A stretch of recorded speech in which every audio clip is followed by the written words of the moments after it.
Hi everyone, I'm Kales, and this is my brother JMO. What up, Um, everybody? Hi. What are you, like a radio announcer? Dude, I'm Jeez. just me. I don't know. I just letting it fly. I don't know. Well, as we've learned, John Michael is very John Michael, and McKaylee, me, Kales, is very Kales. And I am older, John Michael is younger. We're about 6 years apart. This podcast is called Sing, Batter, Sing. And for any smart person out there, they would have recognized that that's a reference to Swing, Batter, Swing. And it is a way for JMO and I to combine our loves of baseball and Broadway, of teaching each other about our favorite things. I'm a huge theater geek. I've worked professionally in theater for many years, was a child actor, then got into tech and stage management, been an award-winning playwright. I love theater. It's been something that I'm thrilled to get back to, even though we're still in this ongoing pandemic, to try and do it safely. And it's one of my favorite obsessions. And poor JMO has had to see my shows for his entire life. And even still, he doesn't know everything about it, but he loves me and loves learning. So he's going to learn about Broadway. JMO, you want to tell everybody a little bit about you and your love of baseball? Yeah, no, I grew up going to all of the plays, and I actually have quite an interest in theater because it's something that I was never personally involved in, but I just observed a lot, and Mm-hmm. it just takes so much skill and Yeah. practice. Like I noticed that I was like, wow, like there's so much time spent because like I would have to, I go with mom to pick you all up from rehearsals, and I would be an usher and all this stuff, and I'm like, man, they're putting in a lot of hours to this stuff. Like, Yeah. holy crap. And it was stuff that like it didn't really come naturally to me. I was always more drawn toward athletics, but I was always impressed. I was always impressed. And so I loved learning from McKaylee like about how it works and the different shows and all that kind of stuff. And so this podcast felt very natural, where I was like, oh, Michaela's just gonna teach me about things that happen in theater that I have no clue about. Oh, I'm about that. Like, that sounds great. And so on the Um, flip side, JMO is going to teach me about baseball, which I've been very actively involved in baseball, but I would love for you to share your love of baseball first, and yeah, then yeah. I'll describe how I got into it. Definitely. Yeah. So, I mean, my first word was ball. I love sports. Always have. Baseball has always been my number one thing. Always. I mean, it was like just a pure love from the very Mm-hmm. beginning. I started when I was 2, and I played all the way through my senior year of college. So I And then you just, coached for 2 years. and then I coached baseball for 2 years. So it has been, I mean, talk about like 10,000 hours, Like and coach just, collegiate level. I'm not just talking like little league here. Like that was like yeah, your job. I coach youth, I coach high school, and I coach Yeah. college. So I have a deep respect and profound joy for the game, and it's taught me a lot in life, and it's instilled so many amazing values and lessons. And baseball is something that has such rich history and culture behind it. Like Yeah. it is such, it's so deep, and so yeah, I love it. I think that it is one of the best comparisons to life, and that a lot of the things that you learn in playing the game of baseball, like how to fail, how to stay mentally strong, how to, you know, deal with adversity and all that stuff, that applies to life. It's applied to my life. So that's why I'm passionate about it and I love it. Yeah, and so consequently, then I went to all of John Michael's baseball games. The amount of family vacations that were centered around John Michael's tournaments were so many. That was how I first went Absurd. to Vegas, actually, Yeah, yeah, was when you broke your nose playing center field and yeah. um got a concussion. That And guy had a hard shoulder. He had a hard yeah. shoulder. And so, and then and I learned how to keep book. You taught me about what a strike zone was, and like at one point I thought about getting a job as an haha, umpire, Quite the job being an right? What? empire. And so, and we've loved the Rockies for years. Like that's our team. Unfortunately, I know they suck. Sorry, we so love them, but bad. they're Horrible so bad. ownership. If the ownership's listening to this, you guys suck. Okay, sorry, that's my rant. I'm done. Go for it. Great. Go We're for never getting Rockies to sponsor us or endorse this podcast in the slightest. But we grew up in Colorado, and so the Rockies are our team. And, for better or worse, we love them lots. And so it's just been a foundation of our lives. And so now, kind of funnily enough, neither one of us are professionally in theater or baseball. However, it's been decades of accumulating this knowledge that is just sometimes fun to share, and it just stays in your background of your life and your brain.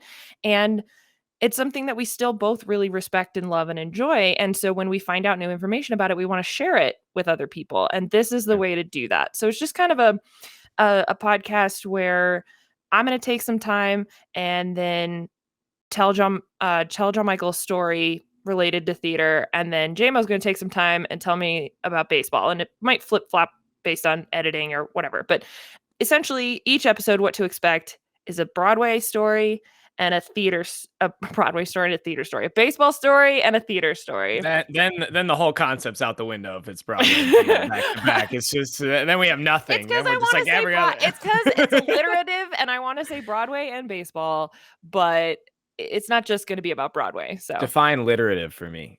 Alliterative. Oh, it's alliterative. Alliterative. I thought it was alliterative. I was like, no, what the heck is that? Alliterative. Okay. Alliterative.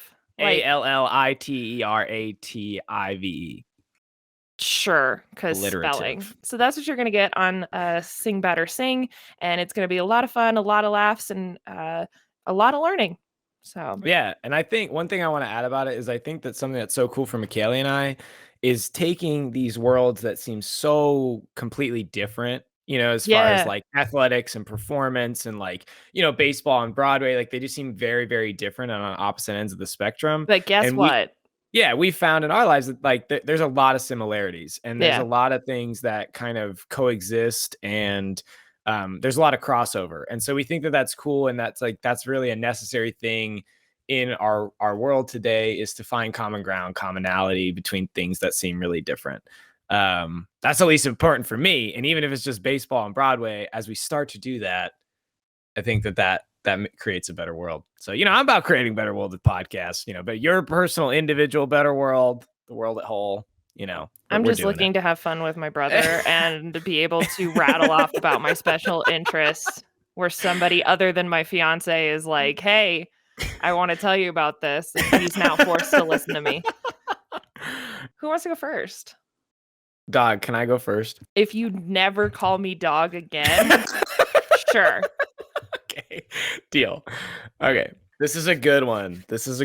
I am very, very excited about this, how this manifested for me. Okay, Kales, did you know that if you eat at a specific restaurant or wear the same pair of underwear multiple days in a row, that it might improve your batting average or your ERA? I'm sorry. Wait, what? Yes. What? This. What? Yeah. That's some superstitious shit. Exactly. Oh my God, are we going into baseball superstitions? Oh, we are going into baseball superstitions. I'm so excited. Yeah. Yes, bring it on. Okay. So we have to start with backstory. Okay, we have to start with context. So for those that don't know, baseball is a very hard sport. It is so difficult. Like literally, they say this all the time about baseball, right? That the best players in the world, right, the hitters, only succeed 3 out of every 10 times. Okay, that's a lot of failure, right? Kales, can you imagine if you did like 10 Broadway shows and 7 of them you totally bombed, and then people were like, you would never make it back on Broadway again. Exactly. But you would never make it back on Broadway ever again. It's got to be unless like you're Neil Simon, and that's a story for another day. It's got to be like 10 out of 10 amazing. And if you do like 1,000 shows, you can have like 1 that sucks, right? Or something like that. Yeah.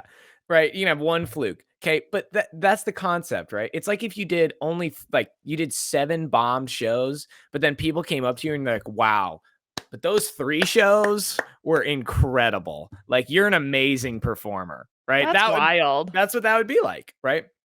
It's like the only sport where like that level of success, like success is less than 50% of accomplishing the goal that you're trying to do. Right. I mean, it's incredible. Yeah. I mean, I've never thought about it that way, but that's what a batting average is, right? Yeah, and So. batting average is hits over at bats. So it's how many times you get a hit versus how many times you are up at the plate. So baseball's hard, and you're primed to fail Yes. in So perspective of failure and statistics and other things in the world. But in baseball, failure's great. well, it's a part of the game, right? So because of the failure, right? Because there's so much of it, right? Players, coaches, and organizations, honestly, they're looking for any possible advantage that they can get, right? Like Well, yeah, they want to win. yeah, they're desperately clawing for anything that can help them fail less, right? And Okay. so like and also on the other side of that, they're trying to cope with the struggle of failing, right? It's hard Yeah. to go do something and fail 7 out of 10 times and be like, "Yeah, that was a great day." Like, you know what I mean? Like No. that's hard mentally, okay? So there's a desperation. It's a desire for control, right? Yeah. That's where superstition comes in. Okay. Okay. Okay.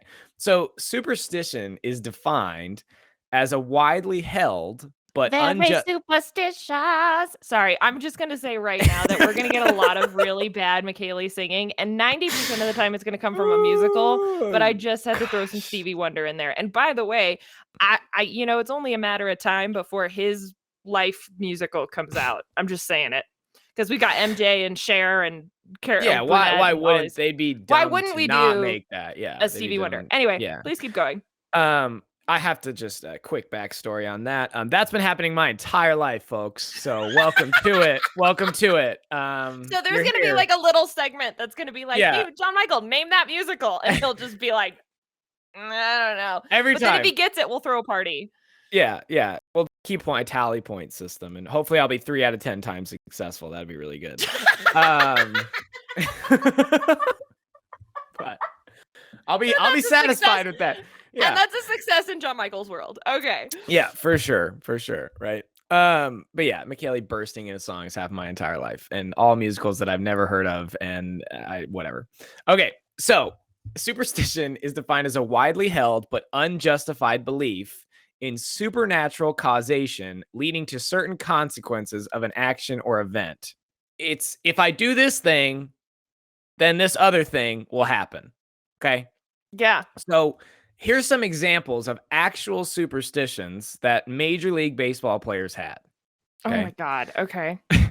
Moises Alou, who had a 303 career batting average. Mm-hmm. Okay. He didn't wear batting gloves. So he peed on his hands. What? Because he thought that made them tougher. Ew. Yeah. Okay. Ken Griffey Jr., who's one of the most prolific players of all time, all right, bought a brand new Mercedes Benz. Okay. Then he went into a slump. So he decided to sell the car because he, quote, didn't think it had enough. He didn't think it had any hits in it. In a car? In the car. That the car didn't have any hits in it. So he couldn't be driving it because he need hits. In a car? Yeah. A guy named Turk Wendell would put 4 pieces, always 4, okay, of black licorice in his mouth before every inning that he pitched. And when he finished the inning, he would come into the dugout, brush his teeth, and then put in 4 new pieces before he went back out for the next. You know what? inning. At least he brushed his teeth, because all I was thinking that whole time, I'm not kidding you. What I was thinking that whole time was his poor spouse.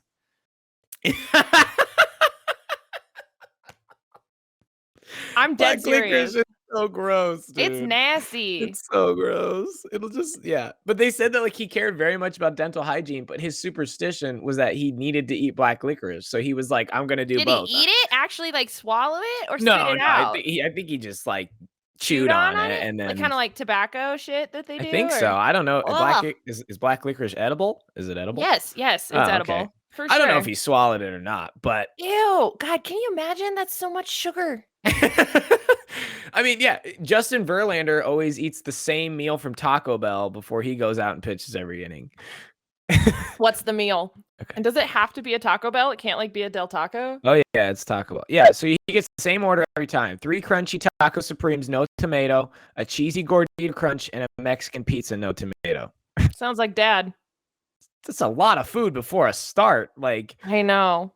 like you And think he's about a it, right? Like, and he's a starting pitcher.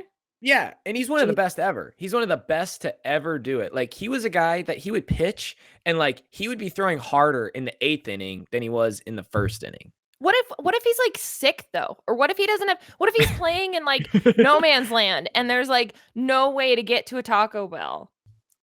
Then he's probably gonna have a bad start, I guess. That's nuts.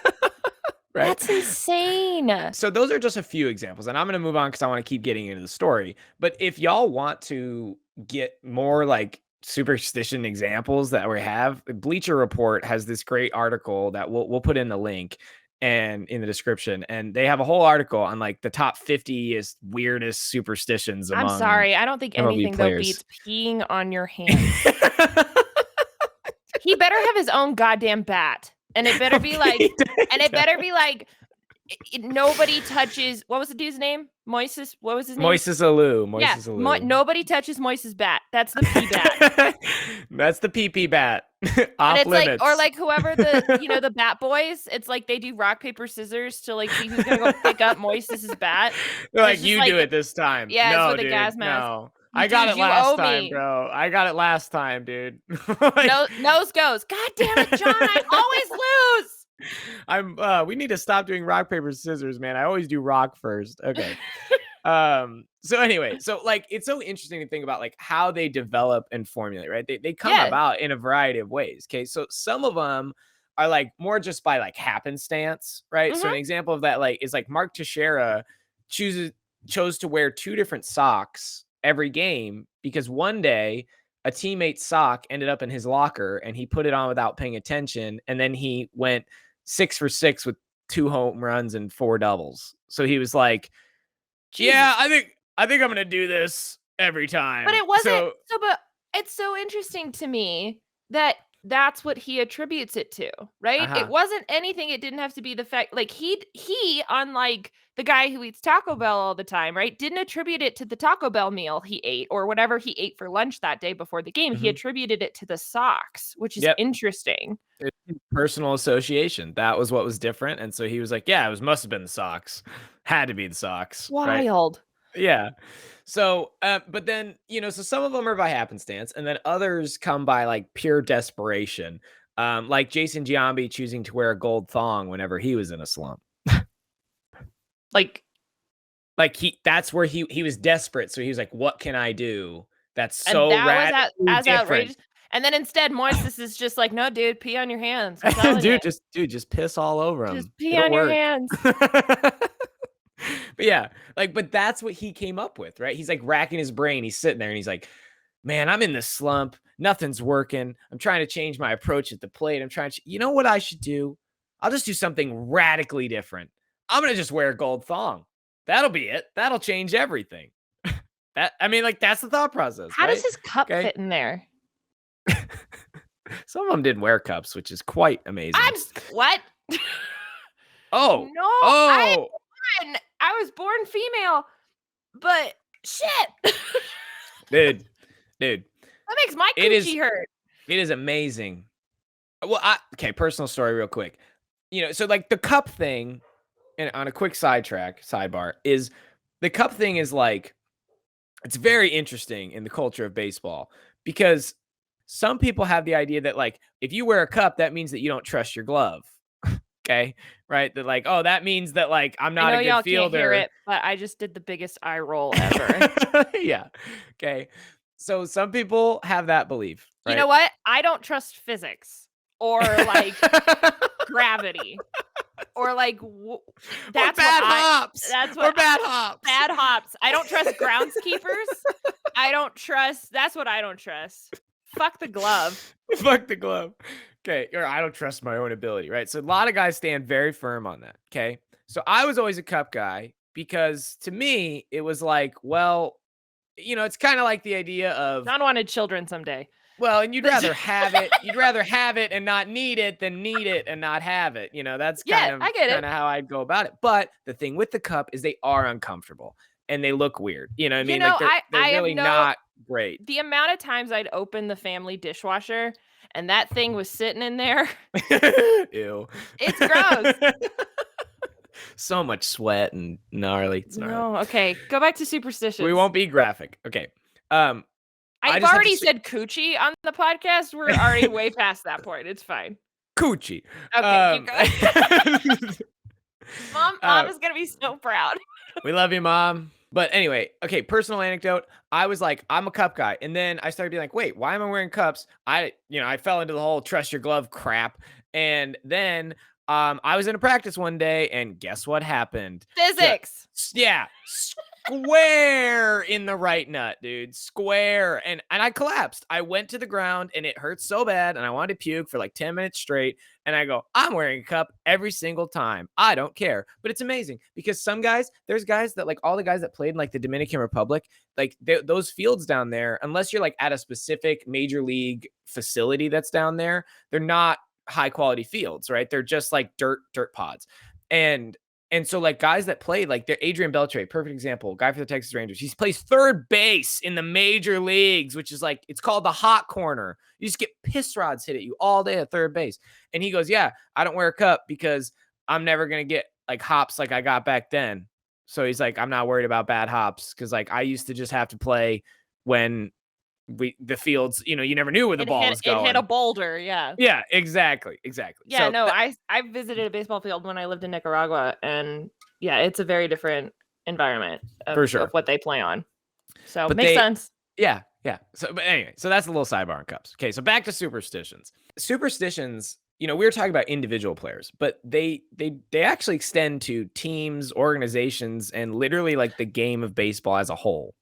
Also does not surprise me because theaters and like directors or companies or touring shows, but then physical theaters themselves and the caretakers of the theaters have superstitions and stuff too that they have to do. Yeah. I mean, superstition is seeped in theater. Freaking the Scottish play. Like the whole idea, you don't know what that is. No, I have no idea. Oh, could you tell by the look on my face? Yeah.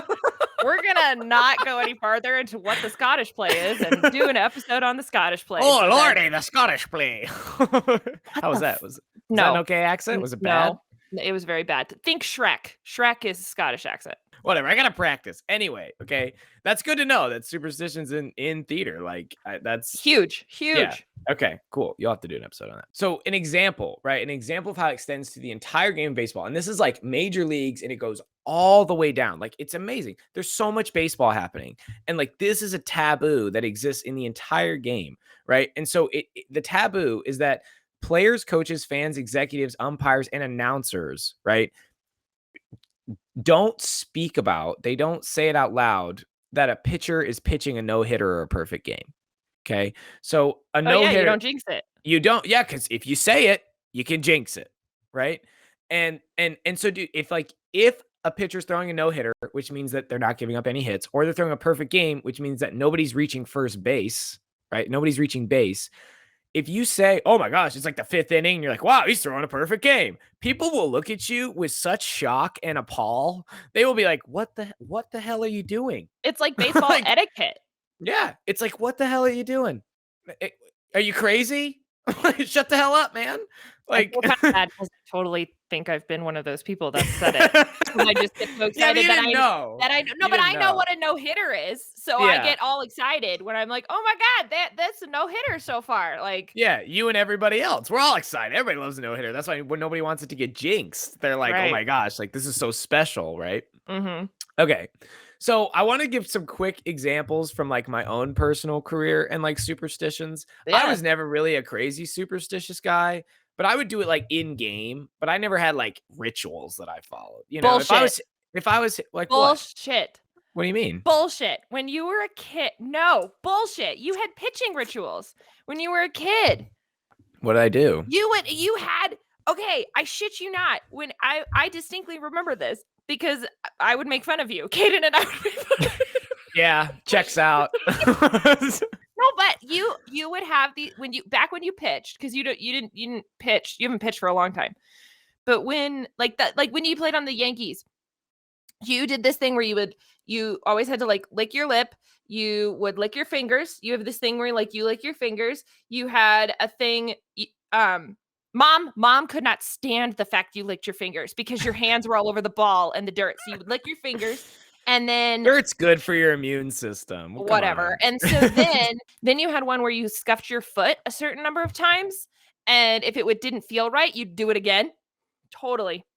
No, you Okay. bullshit. When you were a kid, Okay. pitching. I never Okay. saw, I will say, as a kid, I never saw you do it other than when you were pitching. But again, I didn't have Okay. my eye on you as much Yeah. when you weren't like, when you're Right. at shortstop, it's different. You're not watching Yeah. that unless you're up to bat.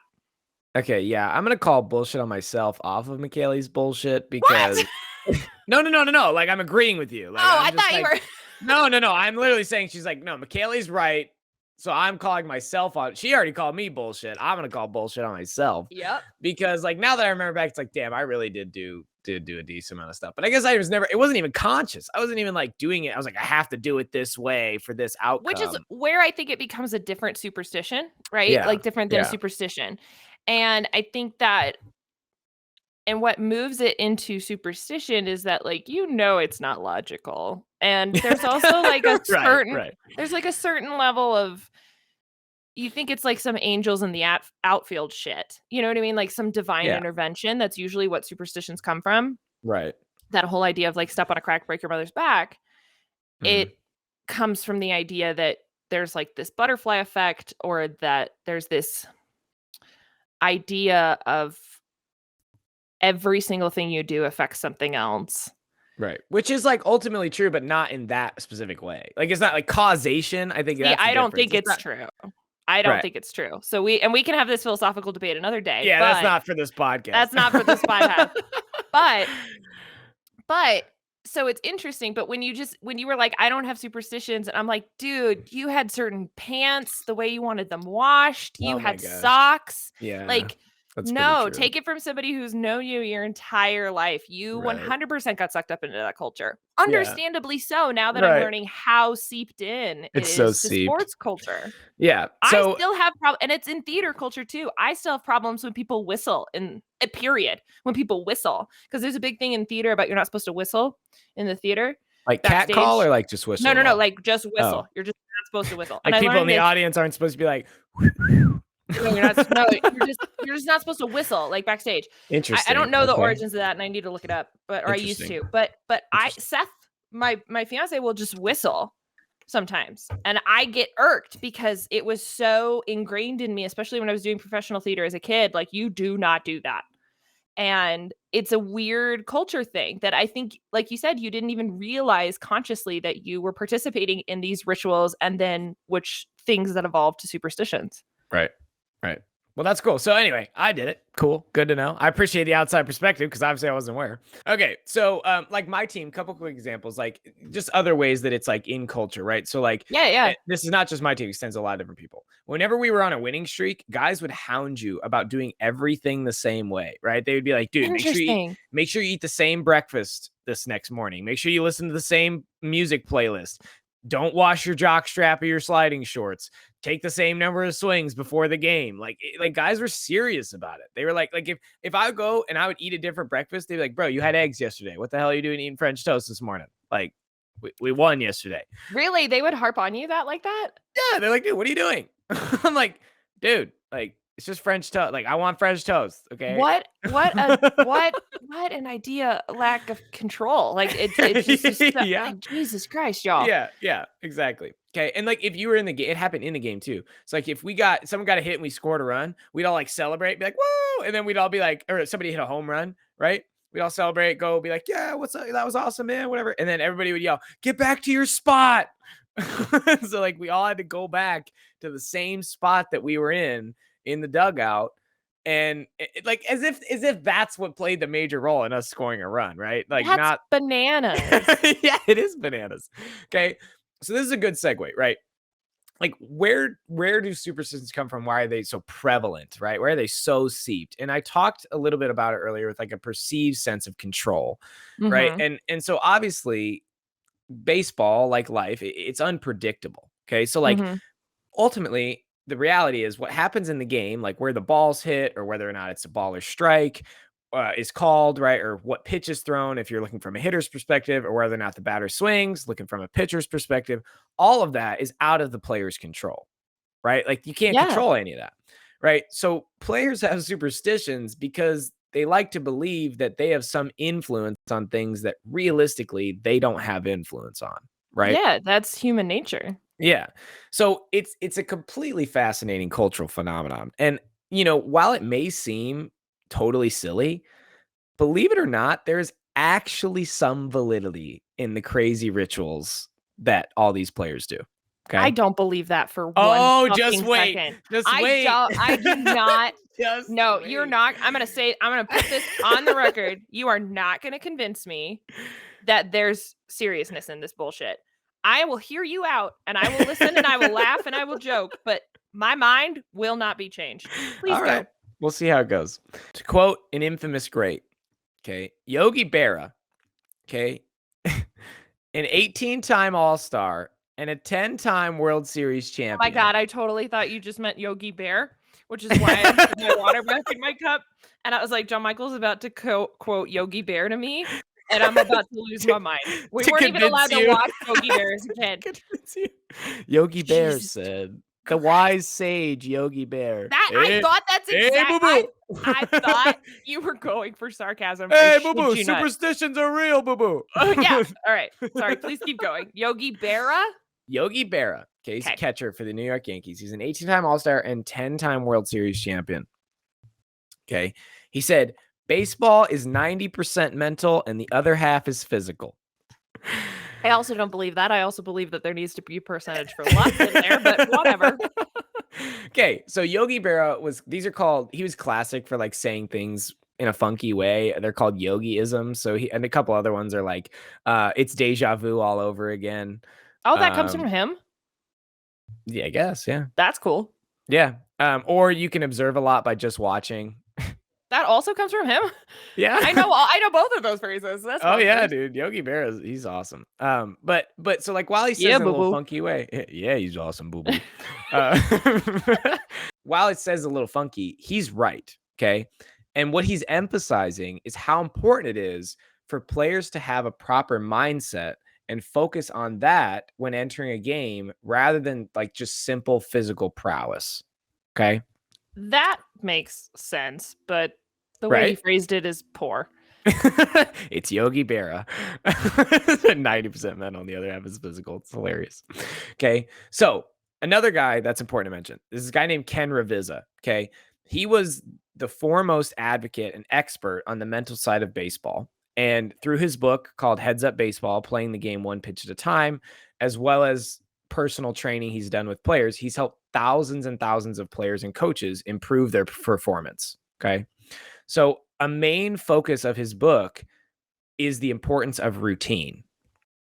Okay. So he argues that when players establish a routine, which is a consistent set of actions performed on a daily basis, right? He says, so when they do that, when you have a routine, it can center and focus your mind. A mind, he also talks about like that a mind that is irritated about a past error or an umpire call or worrying about a future at bat or inning is a mind that's unproductive and deleterious.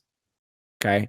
That's a SAT word. Okay. So a mind that is focused on the task at hand, right, which is fully present in what it's doing, is one that can help lead one to greater success. That's not new. No, he's not saying it's new. But he's applying it specifically to the game of baseball. Okay. That's what he did, right? Fine. Is he took these concepts in psychology that have been around for forever and he applied them to baseball and created a routine for baseball players specifically. Okay. Cool. He just like took Socrates and put him in like a baseball uniform and just called it. Don't we all just take what other people have done and change it a little bit and then give it away to somebody else? I literally have a book called Steal Like an Artist. Yeah, so keep going. Exactly. Superstitions are crazy routines. Okay. They are illogical routines, right? So while they may not be founded in physics or legitimate causation, right, they can work because players believe they work. Okay? Again, you're going back. I'm not gonna deal with this law of attraction shit. It's Jason bonkers. Giambi believed that the golden thong helped him hit better, so it did. Ken Griffey Jr. believed that the Mercedes-Benz didn't have any hits in it, so it didn't, at least to him anyways, okay? Our minds are very powerful things, and what we believe can help create our reality, okay? What we experience. If you believe that putting on your right batting glove before your left batting glove gets you more hits, then if you do that, you'll probably be more confident at the plate and are therefore more likely to get a hit, right? It's not the actual act of putting on the right batting glove and then the left that gets you a hit. It's the fact that when you do that, your mind feels more centered and focused and less anxious and worried about the things that you can't control. So you go up there being like, okay, cool. I put my right and then my left on. That's going to help me get a hit, right? And then you're more likely to get a hit because you're thinking in that way. But the irony is that wouldn't you, because if you don't do that, then it creates anxiety and worry, when the real control would be that you are able to allow the anxiety and worry to exist, whether your superstitious routine is there or not. Of course. And that is a much more pure approach that a lot of baseball players, right? Like Evan Longoria is a prime example. He's like, dude, I'm not superstitious, but I do believe in routine, right? He's like, I don't do like wacky, crazy things like wear golden thongs and stuff. But he's like, I have a routine that I follow to get my mind focused on what the task at hand. But it's the idea that, like, even if you don't have an intentional, right, idea about your mindset of the game, Moises Alou hit 303. Okay, that's the P guy. I know who he is now. I will never forget him. That's the P guy. He hit 303. 303.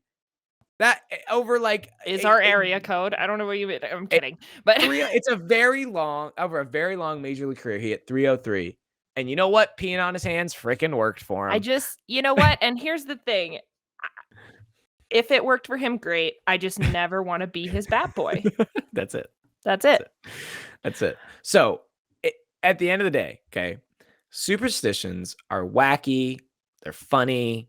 They're zealous. They're pure. Okay. They are a prime example of the desperate attempt by humans to get some kind of control in this world. Right. Yeah. And they have been deeply integrated into baseball culture and have been a part of the history of the game for hundreds of years. And they will continue to be that for forever. Thank you for teaching me about superstitions in baseball. John Michael, we're going to learn a little bit about the Tonys. The awards thing, right? Yep. Let's get it.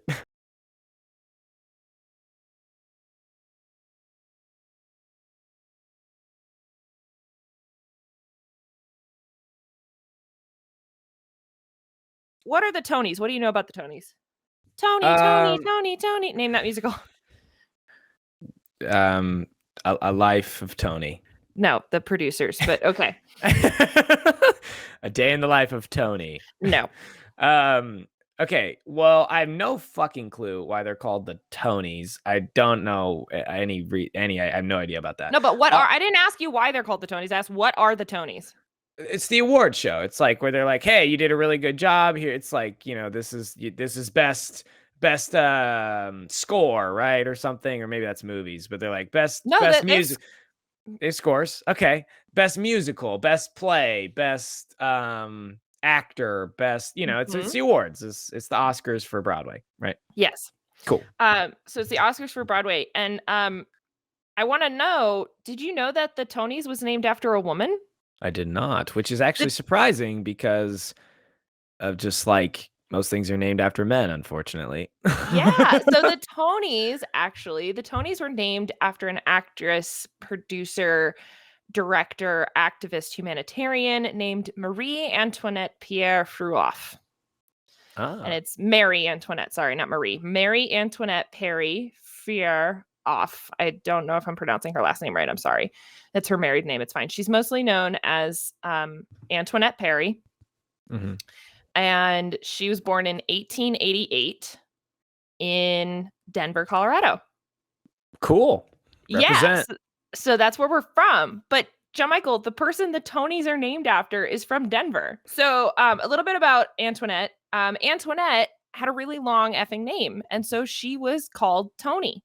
That was what. I feel you, Antoinette. I feel you. People don't want to all the time. I'm like, oh, I'm John Michael, and they're like, hey, John. I'm like, no, my name's John Michael, and they're like, no, hey, John, because it's John Michael's too long. Can I shorten that? Can we call you JM? I'm like, yeah, dude. I guess one extra syllable is that hard. So I feel you, Antoinette. I feel you.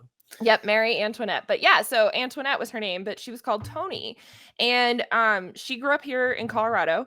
And she actually started acting when she was as young as 15. And her first show was in Pueblo, which I did not know there were theaters in Pueblo, but apparently there are. I didn't know there's anything in Pueblo. There's a lot of stuff in Pueblo.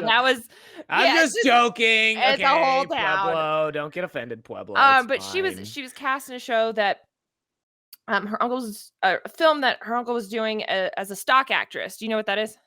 You're working at the Piggly Wiggly playing. Nope, it is not.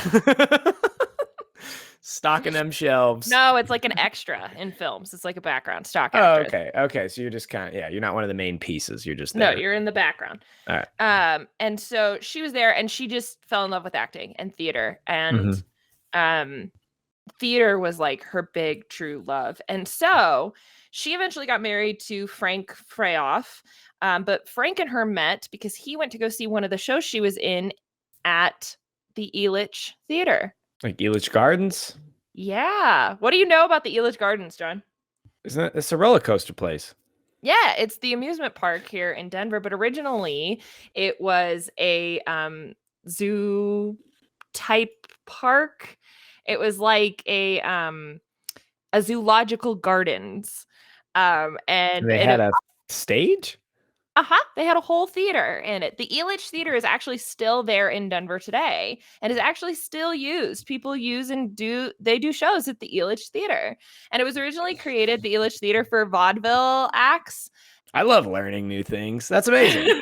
I mean, it's like I'd have never known that. I got fallen into the marketing trap. It's an amusement park. That's all there is to it. The place that you and I grew up going to roller coasters and going to graduation parties and, you know, all of that was where the woman who the Tonys are named after got her start. I had to share this fact of like doing vaudeville, which I do want to do a whole episode on vaudeville and the history of that. And do you vaudeville know? Sounds like a Russian vodka. No,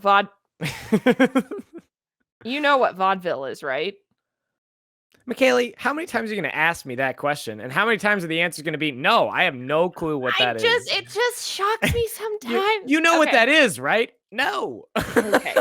No, that's the whole podcast. Fine. I don't know what it is. Sorry. I know. That's why we did this podcast. Anyway, I'll teach you about vaudeville. But Antoinette, she married Frank and had 3 daughters.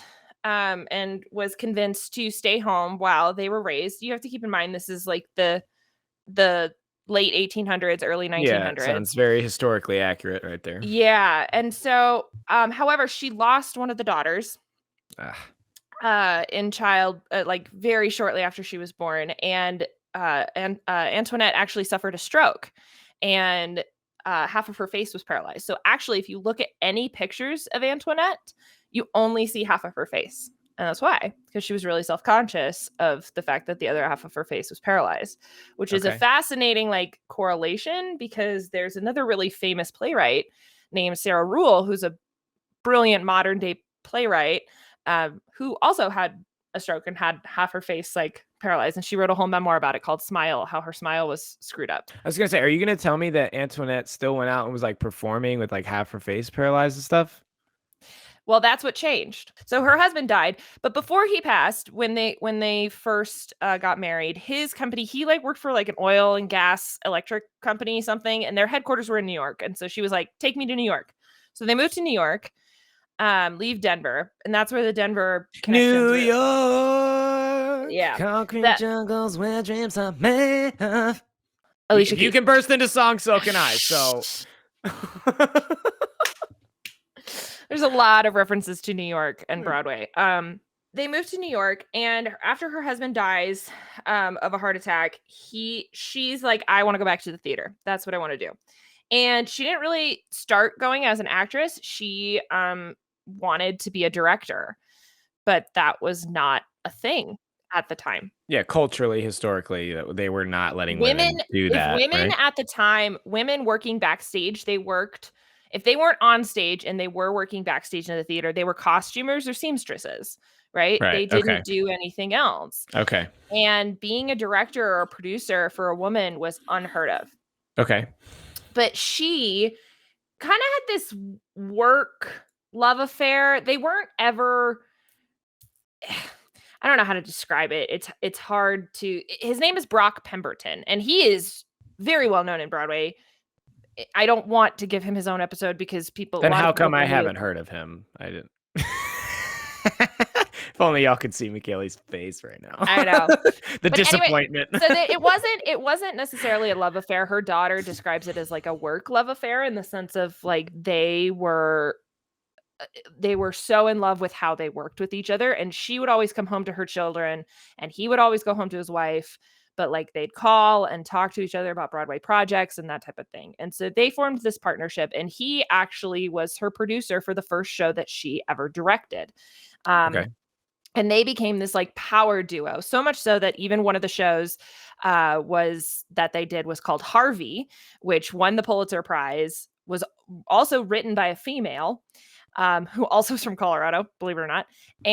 And I know, like all of this is so cool to talk about. And it's like, nobody knows this stuff. I have a formal theater education and I had to look up so much shit about this woman. And I'm Yeah. like, I need to know who she is. It's so cool.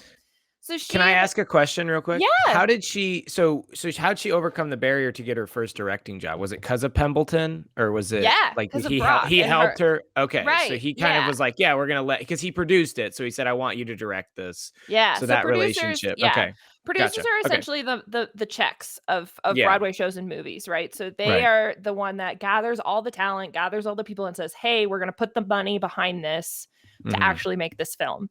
Okay, And or actually make this play, whatever it is, right? So Brock yeah, Pemberton as a producer knew her from acting and being involved in the right. theater and like was aware of her. Gave her a shot. Yeah. Okay, And it was really great. And then like I said, Harvey took off. Harvey ran on Broadway for 7 years, which for a Broadway play is unheard of.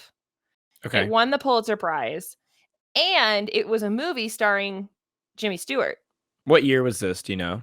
1944. Okay, so she's like 60. No. Wasn't she born in 1888? Mhm. So she's like 60, 50 She's something. she's 50 something. Yeah. Okay, okay. Mhm. Wow, man, the Yeah. tenacity to just keep going and get your I big break when know. you're 50. And so she was acting in huge things when she was only 18 years old. Like Wow. she was just well known, and some of her plays, you're not going to know these, and it's fine. Her directing debut was in 1928 though.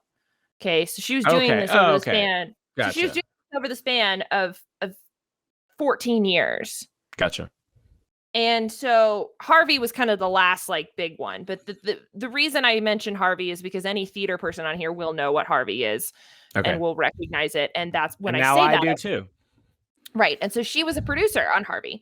And so the biggest thing about her in that sense was she really, really pioneered female directing, like, and producing. Like up until the 1970s, she was the only female director to have like so many consistent hits. Like she Mhm. just was, She was good at what of she did. course. Yeah. Yeah. And it's really cool to see. But not Mhm. only that, John Michael, what happens in the 1940s? World War II. Yeah. So World War II really, really hit the theater scene, but she formed the American Theater Wing War Service, which is a foundation that helped soldiers, brought Broadway shows overseas. She organized a drama school for veterans, and she had fundraisers and like really taught theater and the healing power of theater to veterans during the war. That's badass. Right? That's badass. Right? Like That's so cool. that's insane. It's insane. Especially And with like the cards stacked against you in yeah, society where like women are just not treated with the same respect or reverence for their ability. And like the fact that she was doing all of this stuff with that same underlying adversity that was just inherently there, yep. and still just giving back and still serving and still just making amazing experiences for people for creating. I mean, that's amazing. Yeah. She's Helen Hayes is quoted by saying that Toni was a gifted and versatile actress and one of the best directors the American theater has produced. Boom. Right? It's amazing. Not Yeah. only that did she start the American Theater Wing War Service, but she also is one of the founding members of the American Theater Wing who run the Tony Awards. To this day, the American Theater Wing is the organization that runs and handles everything Tonys related. And it was created by 4 women. Let's go. Right? Bananas. Let's go. Bananas. It's amazing. And so she's, like I said, she is an incredible human. Unfortunately, in 1946, she died of a heart attack. She was 58 years old. Toni was. Okay. And so she never made it past 1946. She actually never got to see the Tony Awards that she was named for. Because the first Tony Awards ceremony was April 6th, 1947.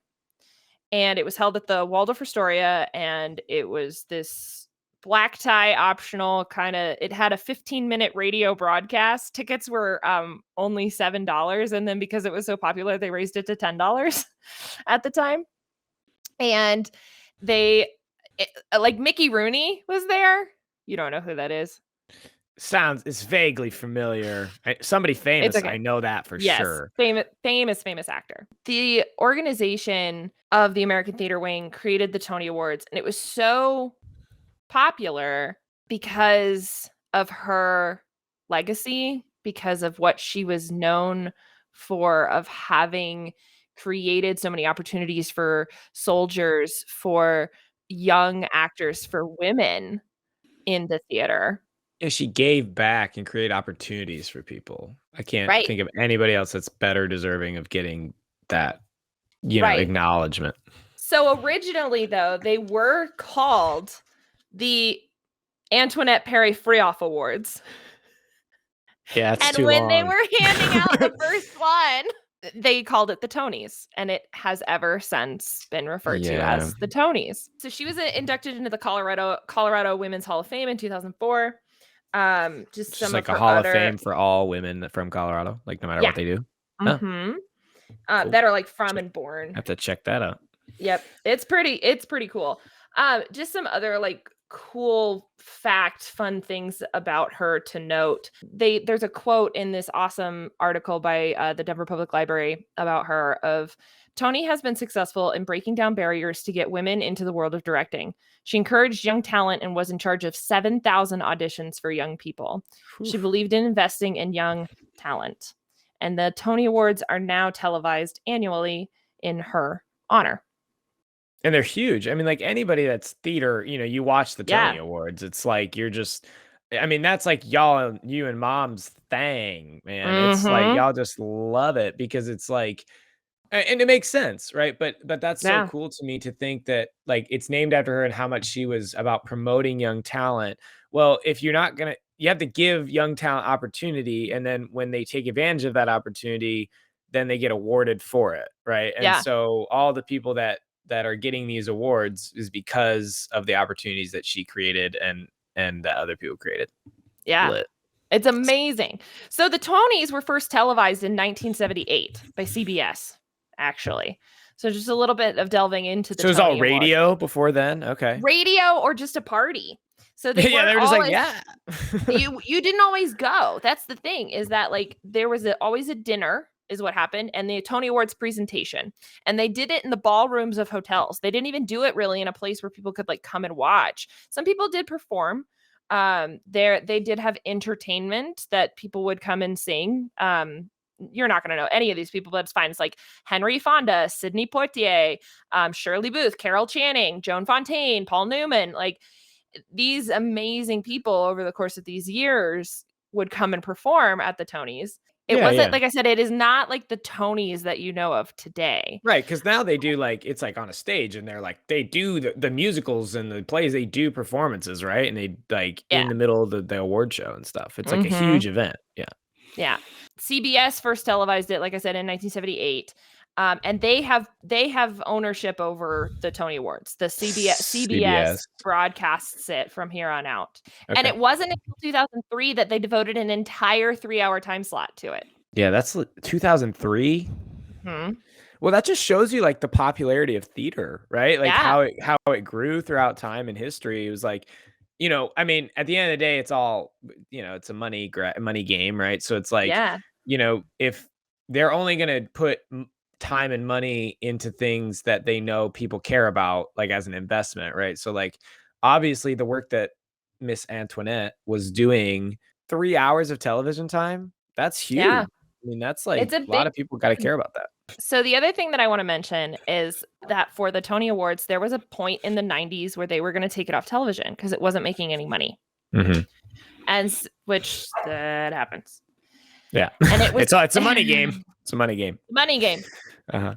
And so there was this big push about the fact that if we started getting celebrities to kind of support theater and support the Tonys, then we could have them still be televised. And what was cool about that is it was kind of this natural thing that happened. Rosie O'Donnell, Whoopi Goldberg were people that really pushed for it, because they were like, the Tonys theater is where we got started. And just because people can't access it by going to Broadway all the time doesn't mean that they shouldn't get the chance to watch it. And so with the help of people, like I said, like Whoopi Goldberg, Rosie O'Donnell hosting the Tonys in the late 1990s, that's when eventually the viewership went up enough that this year will be the 76th annual Tony Awards. Nice. Yeah. All because of this one woman from Denver, Colorado, who loved theater. She just loved it. She just poured her heart and her soul into it. And that's what it's about. And she just did what she liked. She did what she loved. And she wasn't gonna let like anything stop her from doing that. No matter the fact that she was a woman back in that time, or that she had a stroke and half her face was paralyzed. Yeah. And those stories of overcoming the adversity that way is like, I love that. And I love that. And like, look at all of the amazing things that have come from that woman's life and what she chose to do. That's my favorite stuff. Great story. Great story, McKelly. No, I think it's Incredible. wonderful. And for me, I felt this need to, one, I wanted to dispel the myth that Tony was based off of a man, which bothers me to no end. And I wanted to talk about Antoinette because she is somebody that I did not learn about in my theater class. And it makes me angry that there are still not enough female directors. We're about to head into the 76th year of the Tony Awards. Uh-huh. How many women have won a Tony for Best Direction of a play or musical? How many women have won? There's 76. Have We're they about always to 75 years? Have they always had that award? Was that one of the originals? It was one of the very first It was awards. One of the originals. Okay. 11. 10. Oh. 10. 10? 10 women to That's this brutal. day. It's 2023. What percentage is that? 10 women have won. What's 10 divided by 76? Yeah. So, can you name the 10 trailblazing women who won Tony Awards for directing? Man, that's only 13%. That's so bad. Uh-huh. And in that world, that considers a failure in my world. Yeah, that's a failure in baseball too. Yeah. So, one of them was actually just one for Hadestown, which is a musical John Michael knows I love and have seen. Yeah, that's like your 2009. Fave, right? That's like it's one of my faves. Yeah, top 5. Yeah. 2019 is when she won, and she was the fourth woman to ever win for Best Director of a musical ever. Rachel Chavkin is her name. She was the 4th, so there's been 6 since 2019. No, dude. There's Best Play, best direction of a play and best direction of a musical. Right, that distinction that I still don't understand. Yeah, we're gonna work with it. One day. The first female to ever win a Tony Award for Best Direction, John Michael, guess what year it was? Well, it wasn't Antoinette because it was named after her. Nope. 1974. 1998. And it was for Julie Taymor and Gary Hines winning for The Lion King, the musical. They've been around since 47. Yep. And then it was Susan Stroman for The Producers, which you know. I do know that now. Yeah, you know the producers. And then Mary Zimmerman for Metamorphosis, Ann Shapiro for August Osage County, Marianne Elliott for Warhorse, Diane Paulus and Pam McKinnon for Pippin and Who's Afraid of Virginia Woolf, Rebecca Stockman from Indecent, and then Rachel Chapkin for Hadestown. Virginia Woolf got nothing on me, bro. Yeah. It's just sad to see. It's something that I wish there was more of. And I wish there was more female writers. I wish there was so many more behind the scenes in female, because here is this woman who the Tonys are named after and who is so formative in American theater. And she is, one, not taught in schools. And two, it shows that we still have such a long effing way to go. We do. So for me, I know that my story was not necessarily as exciting as Pee on the Hands and Superstitions. It's comical. I don't know about yours is exciting. Much more comical. I was excited about mine because I love the idea of going up to somebody and being like, "Hey, do you know that the Tonys are named after a woman?"